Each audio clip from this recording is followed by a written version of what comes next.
So mga par, sa naging bakbakan nga po sa pagitan ni Sebastian Pandora kalaban si Booker, kung saan round 1 pa lang mga idol, non-stop kaagad na assault ang pinakita ni Towering Inferno sa bakbakan. Wala na ito inaksaya na panahon mga idol si Pandora, pinalambot kaagad nito si Booker. Ginamit nito mga idol ang haba ng kanyang kamay at paa para pasukin kaagad ang depensa ni Booker. Kaya nakalanding ito mga idol ng mga solid shot, pero hindi naman nagpapalugi si Booker mga idol sa bakbakan. Nakakonekta naman ito ng maraming magagandang kaliwa kay Pandora. Wala lang talaga diin ang mga suntok ni Booker para yanigin itong si Pandora. Kung may lakas lang talaga ang kamao ni Booker mga idol, naniniwala tayo na tulog din ang abutin ni Pandora. Wala masyado depensa kasi mga idol si Pandora, sugod lang ng sugod. At yun nga mga idol, pagdating ng round 4, pinulbos na ni Pandora si Booker. Hindi na nito tinantanan ng kanyang challenger hanggang sa tinigil na ng referee ang laban. Kaya panalo po si Pandora via technical knockout sa round 4. At siya pa rin mga idol, ang WBC at WBO champion sa junior middleweight division.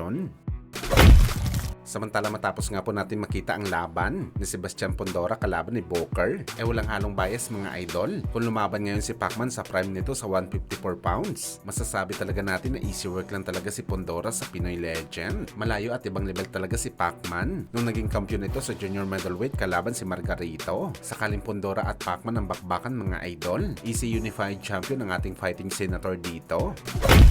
Sa kabilang banda naman mga idol, WBO at The Ring Magazine Super Lightweight Champion Teo Pimo Lopez Jr. sinumpalpal ng pinong-pino si Shakur Stevenson matapos sabihin nito sa social media na i-take over daw nito ang boxing sports, kung saan tawang-tawa si Lopez mga idol sa pinagsasabi ni Shakur Stevenson. Paano daw masikmura ni Shakur na sabihin na i-take over nito ang boxing sports? Wala naman daw ito lakas sa bakbakan. Sobrang hina daw ng grip nito mga idol, na parang 16 anyos na batang lalaki pero may katawan na kagaya ng gurang na lalaki. Paano daw masasabi ni Shakur na i-take over nito ang boxing? Sa naging laban nito kay Josh Padley na 5 days notice lamang ang kanyang kalaban, hindi pa daw nito magawang in-knockout under sa round 6 ng bakbakan nila. Dagdag pa ni Teo Pimo, kung meron man daw mga idol i-take over si Shakur Stevenson sa boxing sports, ito nga ang unan at mga bid sheets dahil tinitake over daw nito ang mga boxing fans na makatulog sa kanyang mga laban. At napaka-obvious naman daw mga idol na palaging umiingay si Stevenson sa Twitter dahil wala itong fans at kaibigan na handa sumuporta sa kanyang tinatawag na skills. Well, brutal nga po ang pagsupalpal ni Teo Pimo kay Shakur. Parang sinabi na rin nito mga idol na basura talaga si Stevenson. Sikat pero basura lamang.